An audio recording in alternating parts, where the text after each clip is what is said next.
आज आपण करतोय लाल भोपळ्याचा चिला बाजरीचं पीठ वापरून. तर हे बाजरीचं पीठ आहे, हा मी भोपळा किसून घेतलाय सगळा. थोडस मीठ टाकू चवीपुरतं. धने जिरे पावडर आहे ही. लाल तिखट थोडस, आलं लसणाची गोळी, थोडासा चवीपुरता हिंग, थोडासा ओवा टाकलाय मी. आणि आता थोडासा चवीपुरता चिकन लॉलीपॉप मसाला टाकायचा आणि त्याला मिक्स करून पाणी घालून ही अशी कन्सिस्टन्सी यायला पाहिजे. तवा गरम करून घेतलेला आहे मी आणि आता थोडस ऑलिव्ह ऑइल टाकते त्याच्यात आणि हे जे बनवले आपण तेच टाकते त्याच्यावरती.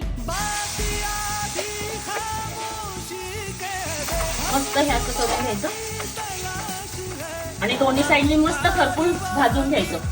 भोपळा चिला रेडी. करून बघा, कमेंट करा.